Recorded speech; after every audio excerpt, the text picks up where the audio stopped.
Welcome to Radiant Moments, a podcast celebrating resilience, compassion, and the quiet strength of caregivers everywhere. Today, I have the special honour of speaking with my mum, Jennifer Williams, whose 35-year career in education as a teacher and deputy principal was deeply rooted in advocating for children with additional needs. More recently, Jennifer has taken on one of life's toughest roles, caring for both her husband and her mum. In this episode, we'll explore the emotional challenges and triumphs of caregiving, focusing on empathy and the importance of seeing the person behind the diagnosis. Jennifer's story reminds us that caregiving is not just about medical management, but about honouring the humanity and dignity of those we love. I'm truly grateful she's sharing this journey with us today. Let's begin. Jennifer, you've dedicated 35 years to education, supporting children with additional needs.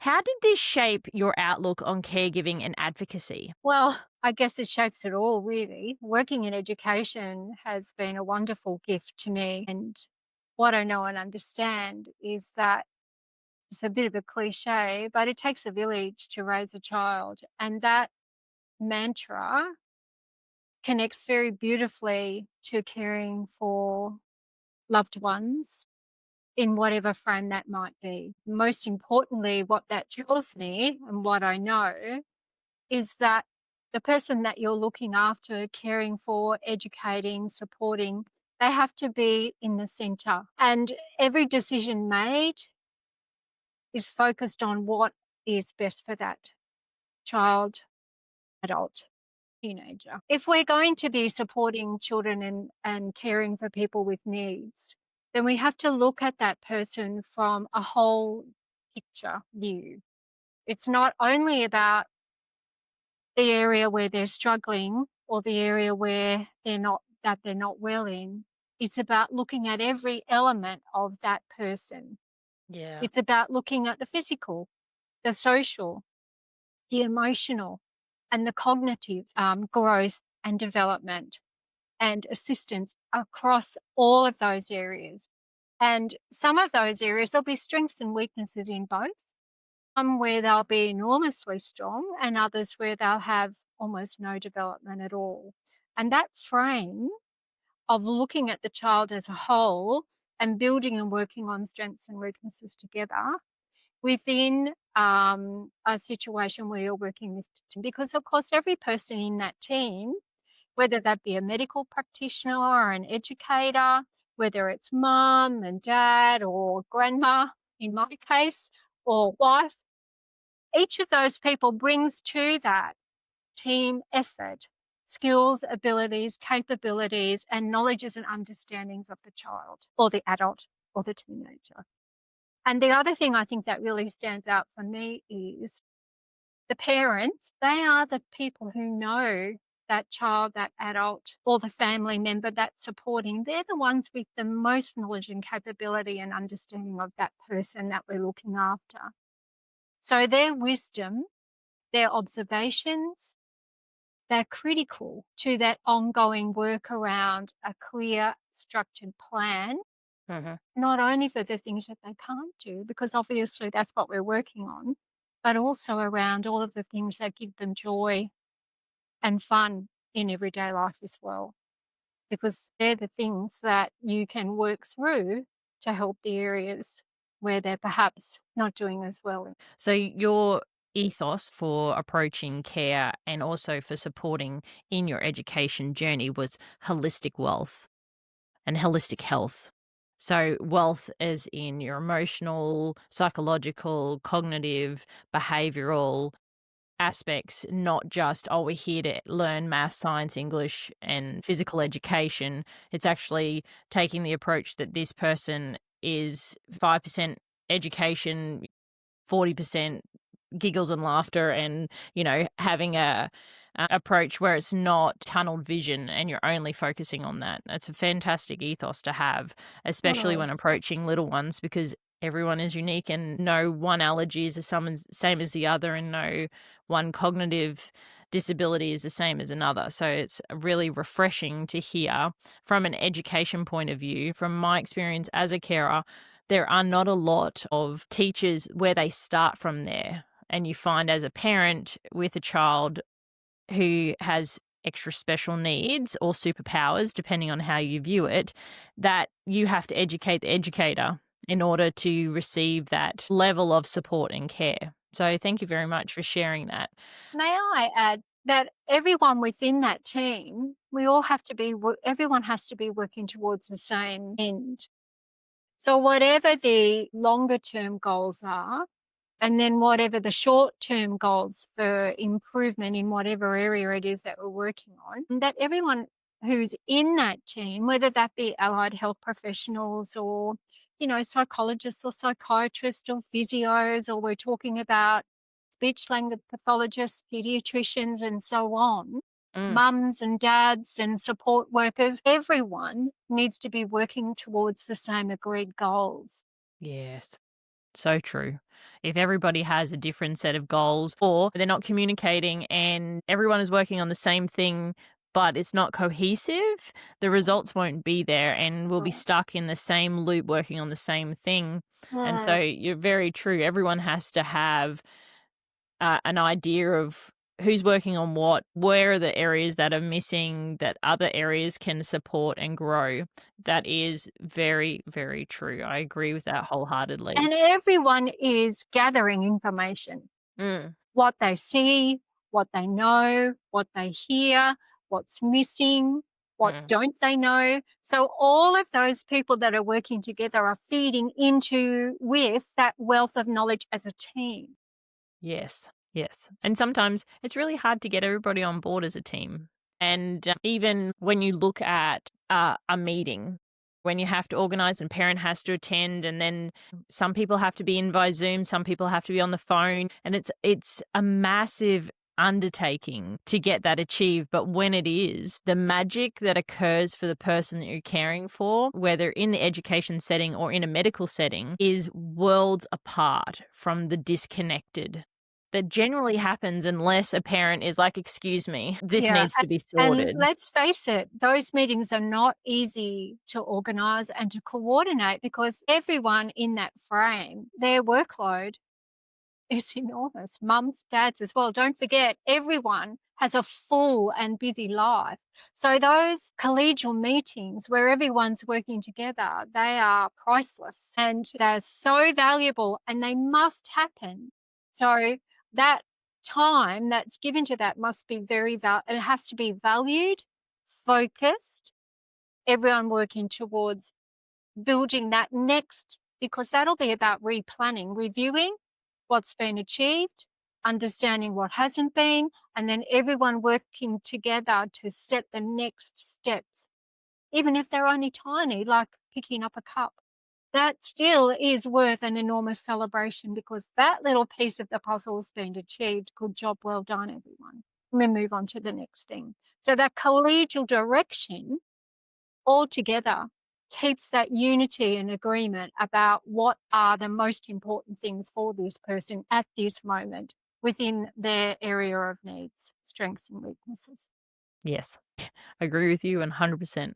And it is, and sometimes it can take months to get that appointment organized with everybody's schedules to make sure that it happens, because if one piece is missing and we're unable to share that piece, and it could be a massive piece of the puzzle, you have to just come back to the table again because it won't work. And so I agree with you. It has to be focused. It has to have an agenda. There has to be the outcome in which we're aiming for. And that really needs to be like outlined to everyone at the get go.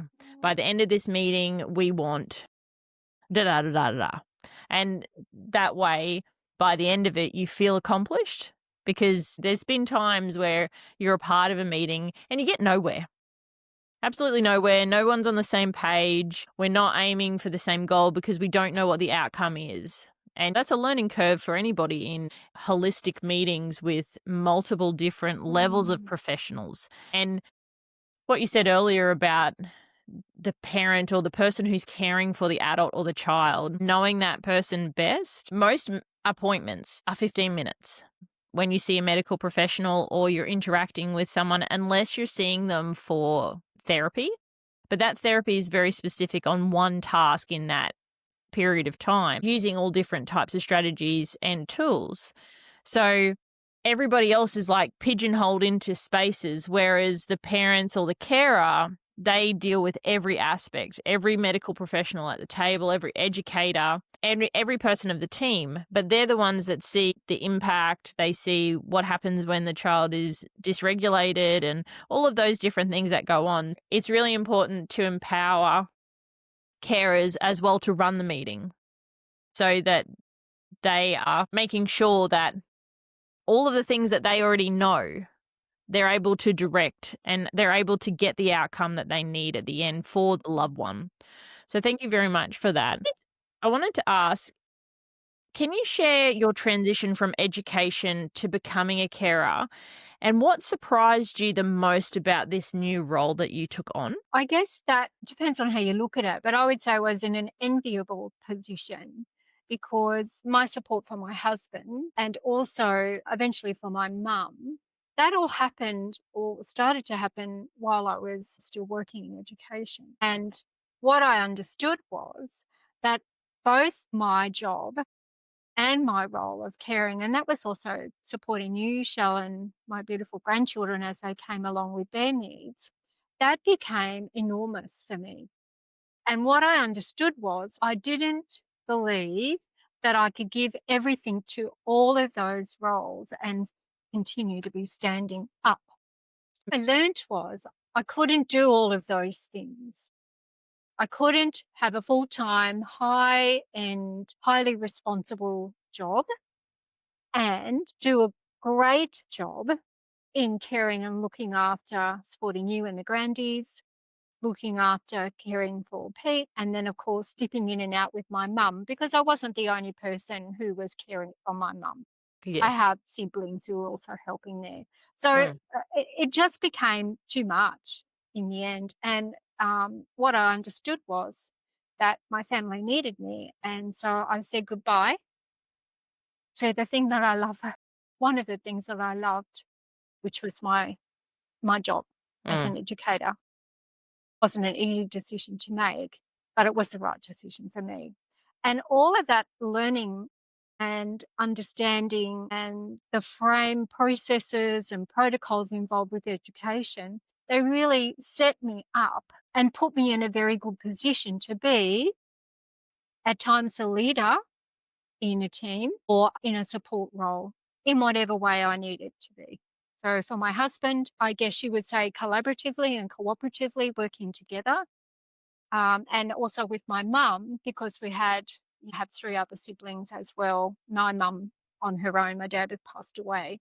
So I think that it was a smooth transition. It was just perfect timing, really. My husband, um, he had an accident not long into our marriage. And then, of course, my grandies were born, and then we realized that there was something that there was a bit of a struggle going on there. So all of those things popped up towards the end of my career when I had been leading and working with parents with children with a variety of different needs in a school setting and across schools. And I guess that moving into this, which has been an amazing journey as well, I had lots of things, lots of understanding about law and so on, because I was working in that higher level role that supported me with knowledge and understanding that perhaps there may be lots of parents who might not have known that information. So it was perfect, really. Well, it's good to hear that whilst it was definitely a big transition, it was a perfect moment in your life to take on that different role and that your role as in high level education gave you extra skills to step into the role with confidence. How do listening and empathy play a role in supporting both your loved ones and carers themselves? Having the capacity to put yourself in the shoes of other people, to attempt to understand what's going on for them, that is critical, particularly if you are the voice. We're talking about young children who cannot talk for themselves or have a disability in that area of voice or speech or communication, then the ability and skill to empathize and to understand and to look and listen, actively listen, not think what that other person needs. You have to find out what they need, because even though I have high empathy for my husband, for example, or my mum, the only person who really knows how it is for them is them.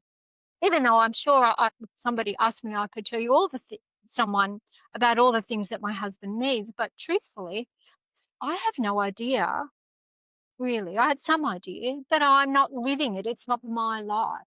That disability, it, I'm not the one who's fully affected.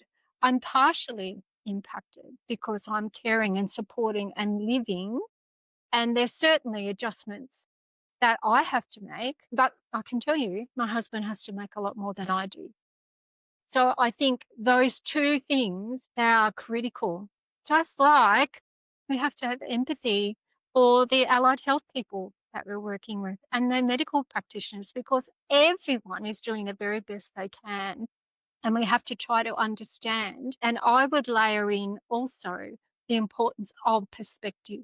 And why do you think that perspective also needs to be layered into those areas? Well, the importance is this. It's very easy to make assumptions based on very quick bits of observations or what you think you hear or what you see. Mhm. And assumptions can very easily be so wrong. And it leads you down a path of perhaps making judgments that are totally inaccurate. Yes. And then that colours and views how you see and feel about the people that you're working with.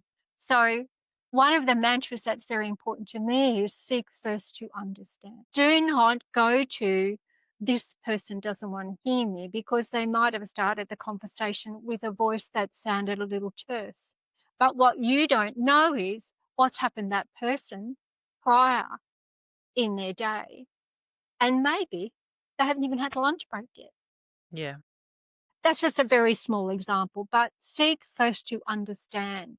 Criticism and judgment and assumptions get in the way of true knowledge and understanding and the truth of what's actually going on in this particular situation. I really like that. I really like having mantras. They're good to when things become overwhelming and chaos happens, because when you're a carer, one minute it can be fine and the next minute it can't. Having a mantra to help center yourself is like a key element to caregiving. Mm. And having a mantra or having 90 seconds to like reset with breathing, nobody else needs to know. If you're feeling chaotic internally in those moments, you could simply turn around and look in your handbag and be saying your mantra, doing your breathing to recenter yourself so that when you're coming back to the situation, you're calm, collected, and you have the cognitive capacity to take on new information. Because when we're in chaos, it's really hard to take on all of the pieces of information. And you were talking before about an accident. And in those moments when accidents happen, we're emotional because we don't want to see that our loved one is hurting.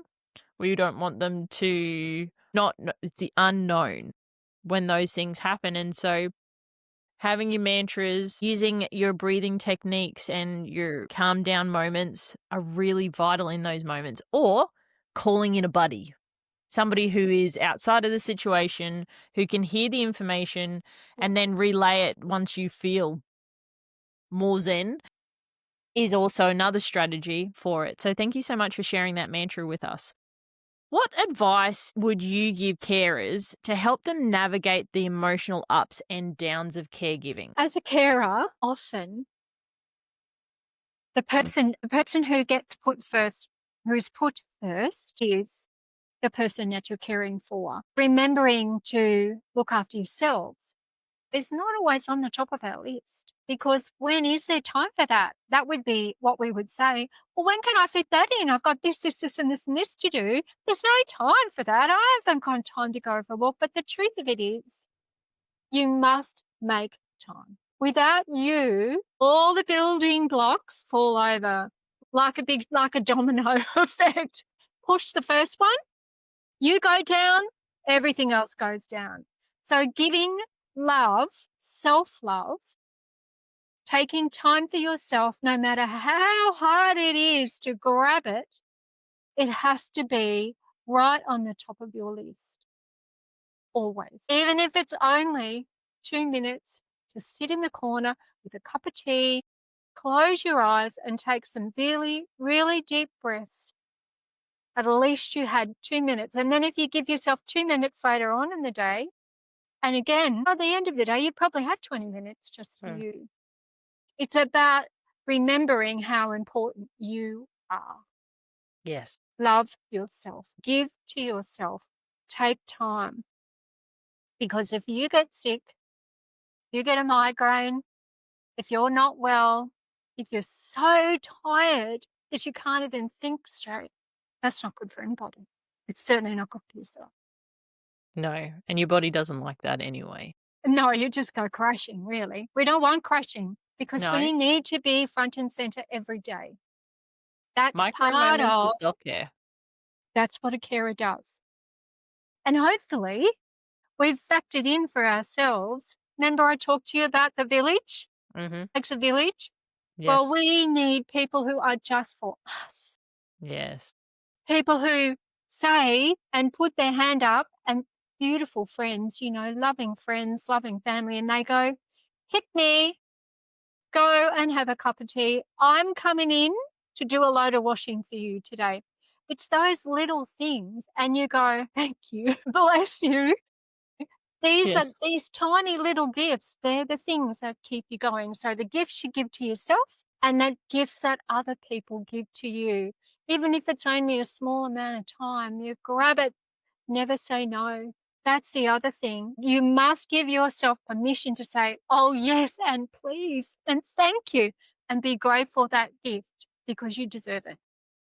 100% deserving, and a lot of times that's where guilt comes in for carers. When a friend or somebody notices that you're not doing okay, there's an internal monologue that's like, you should be able to do this. And so we have to, as you said, give ourselves permission to not feel guilty about being loved in return by others and ourselves. So thank you so much. They're vital pieces of a puzzle when you're being a carer. Mm. Do you You remember spoke. we did a special Mother's Day for you for the super mum? That was Oh, you? yes. Mhm. Yes, yes. Well, Yes, I do you are remember, yes. super. Yeah. You're a super mum. But of course, what we know and understand is you can't always be super every second of the day. That's correct, yes. But yes, that was a beautiful Mother's Day. I received my mum and her twin sister. They made up this beautiful document for me about being a super mum, and it was wonderful and it brought tears to my eyes. And it was just a reminder that maybe I was doing things that weren't normal for every day. Roles as carers, we don't realize how much we're doing and taking on. And so that was a beautiful thing that somebody did. And it took, that's probably earlier on in my caregiving journey. I think at the time when it happened, I felt embarrassed because I was like, I'm not a super person. What are you talking about? But then when they went through and explained all of the things, I was like, oh, hang on, I do all of those things. They're like, well, we don't normally do any of those things. And you step up the bar and you're always got a smile on your face and simple things like that. If you're not a carer, but a friend of a carer, simple, and it was beautiful. It was just a booklet that they made me, and it had a superhero and it had a poem in it, and it was just a little gesture of love that just made my day. Actually made, I can go back and look at it anytime I like because it was given to me. So there's just another like nugget for anybody who's listening who knows a carer, and it's just a simple gesture reminding them that they've got this and that they are important and they do deserve love and celebration. So thank you so much for reminding me about that, Mum. That's wonderful. You're welcome. Earlier, you spoke about the importance of seeing the person first. Can you explain what that means to you and why it's so vital? I think that in a world, particularly if we're talking medical care, which often we are, sometimes a scientific approach through a medical frame, sometimes they are looking for characteristics and validity of information and reliability of information and so on. But there are so many things that as a carer, as a full-time carer, that mums and dads and grandmas and granddads, they see that nobody else sees. There's such wisdom in knowing the tiny little nuances of shifts in children's behavior, whether that be tone in their voice, an irritation where they're moving their hands around, or they might be scratching their head, or they're having trouble sitting still, or there's so many tiny little things that gives a parent who knows their child so well the trigger to say things are changing. There's something that's not going right here for mine. What can I do now to get in front of it before it becomes an enormous crisis? And these are the wonderful observations and understandings that parents just know. Sometimes they don't even know that they know. Sometimes it's just a look or a movement or something. So that is so valuable, that part of it. And those wisdoms everyone should hear about those because they are so valuable and for therapists and so on. So that's one part of it. The other part of the IC is that I think I touched on this earlier, that the people who truly know what they need and the people who truly know what's going on for them is the person who you are caring for. Their voice, what they know about themselves, regardless of how old they are or regardless of how what their abilities around communication is, that there is such valuable information there. And if they are able to be the drivers of their plans and what they need, they should be. And what they say should be heard and valued and Yes. and should be a very, very important part of the plan that goes ahead around caring for people. So see those who have the most amount of information. It's not only about the scientific information it's collective, it's observational, Hmm. and it's historical. It's very intricate when you care for someone. If you use the onion analogy, there are so many layers upon layers to a person, and especially someone who is on a medical journey. So, how do you support the identity of your loved ones beyond their illness, especially during difficult times? Because you can find that when we're in crisis, that the focus is on all of the list of things that are going on and not the person. So, what do you do as a carer? Other things You think that their identity, I mean, it is the little things. They're the things that about that person that nobody else knows. It could be just as simple as their likes and dislikes, for example, or that they have get really cold feet, or you had to look after their stoma.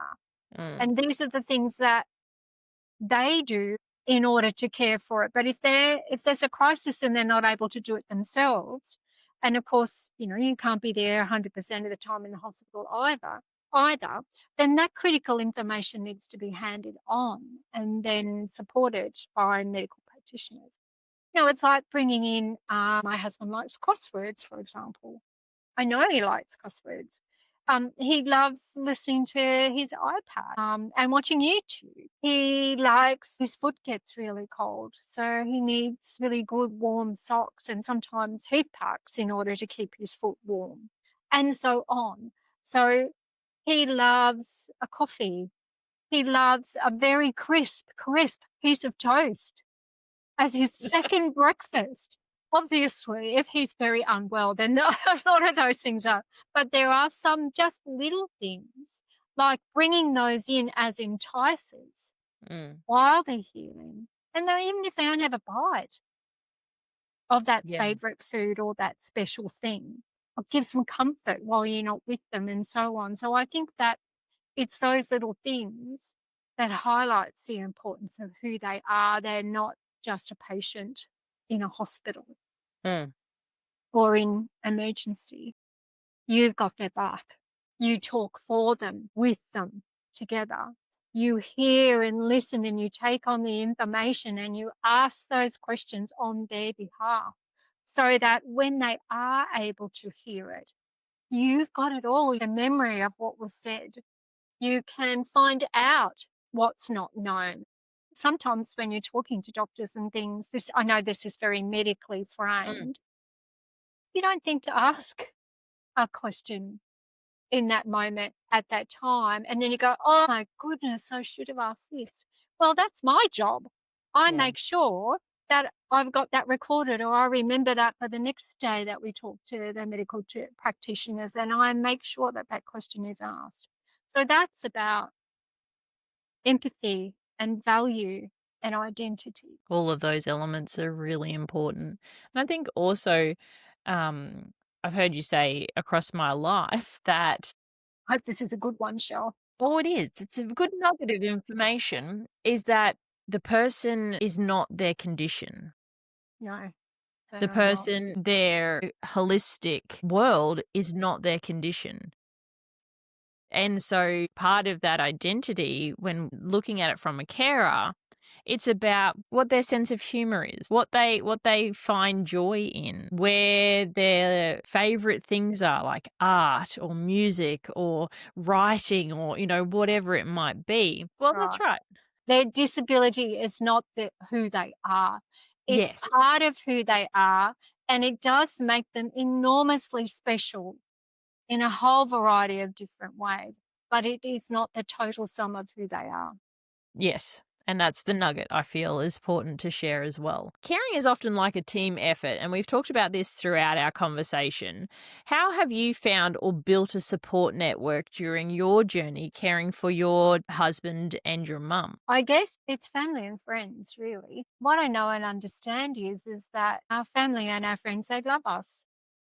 And people openly and willingly put their hand up and say, whatever you need, Jen, I'm there. You just have to ask. If you need someone to go and sit with Pete because you've got other things you need to go and do, we'll come. So I think that there's a combination there of knowing and understanding that when there's a crisis, sometimes you just can't do it all. And that when someone says, give me a call, I'll help no matter what, then trusting and valuing the love and the gift that you've been given. And if you need that help, you ask. That's valuing the love of the offer that you're given, but it's also looking after yourself and looking after your husband or mother or child, whoever it is that needs help and assistance. I think that for me, we have family interstate, and we have family that are close and family that are within the state. Depending on what's going on and how long, and who is most important to the person who is in that crisis to be there, then they're the people that you draw in initially. And some people have very few family and friends. Some people all of their family lives overseas. Yes. And so for them, it is family. It's neighbours. It's people mates who go to other parents who go to school and are friends with their kids. So it can come from anywhere, help and assistance. Yes. So, what piece of advice would you give to carers seeking support in this space? Say they've never been a carer before, it's their first week, they're feeling overwhelmed and have no idea how they're going to manage. What would be the one piece of advice that you would give carers to seek support? Never think that you can do it all on your own. Everybody needs someone. And there are organizations, there are networks, there are social workers, there are neighbors, there are friends, there are families. There is help out there. You just have to ask. And if you don't know, it doesn't matter. Don't worry about that because somebody will. And there will someone who'll know where you can go to get the things that you need and the help you desire. Just have to have the courage to step up and ask for help. So, for anybody who's listening to the podcast, What do you wish people understood better about the needs of carers, both emotionally and practically? If somebody says they're okay, then the chances are, if their face doesn't match their tone, then the chances are they're not okay. Yeah. They're putting on a brave face. Yeah, we all do that. We're good at it. Actually, we're very practiced at it, in fact. And some people have an hysterical look, which is, the put the smile on your dial, Yeah. because eventually, what we know about smiling is that eventually it does help you to feel better. But Yeah. sometimes it's like an hysterical, almost like an hysterical smile. You've got to get through this and there's stress underneath. I think that's it. You have to listen and look and understand. But if someone does say, I'm good and I don't need any help, thank you, then you do have to respect that as well. So it might be that you might follow up with that person the next day that you see them and say, are things still okay? Let me know if you need a hand. So it's Just be it's available. it's not only listening to what's said, but also tone, facial expressions, and Mm, just the general environment that you're in. And you're right, maybe in that moment they've got to keep it all together because they they have to do. keep going because there's still 7 things on the list. But maybe tomorrow they've got some breathing space and they can have a cry or, "Oh my god, I can't believe I'm doing that." Like, actually release Yeah. some of that tension to valued support that they have. So that's really fantastic advice. I wanted to also ask, because caregiving is a marathon and not a sprint. So what keeps you motivated and hopeful through the challenges? Because as we have, lived side by side for quite some time now, there have been challenges that really take a toll. So how do you keep motivated? I think that what works for me is every morning I wake up, I think about what are the things that I'm grateful for. And when I go to bed at nighttime, I say the same. Even if I have to really, some days you got to really dig deep to find that thing that you're grateful for. Once you find one, it's interesting how another rolls on and another rolls on. So I've continued to take one day at a time. Don't look too far into the future. Just get through this day. Find something every day to feel grateful for. And any little joy, that any tiny little thing, that positive thing that gives you joy, and just smile and think, thank goodness for that. And it might have been as simple as the nurse walking past you, stopping and turning around and saying, gee, you look really lovely today. And might be that, even though that is quite materialistic and it's about how you look, but someone stopped and they saw you, they looked into your eyes and they actually paid attention to you. Yeah.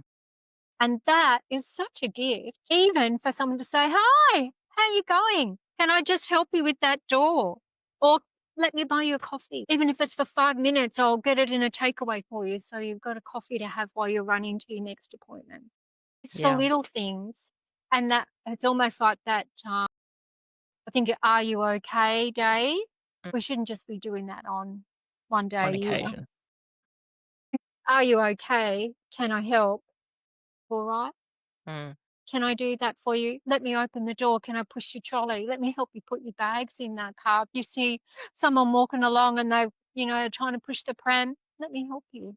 It's Mm. those little things. They're the things that make the day, not only for you, because it makes the day for you because you've given something.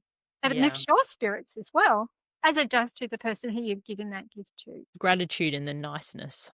Absolutely. Be grateful. There's so many things to be grateful for. Even on those days where sometimes it's hard to find them, there is always something. Yes.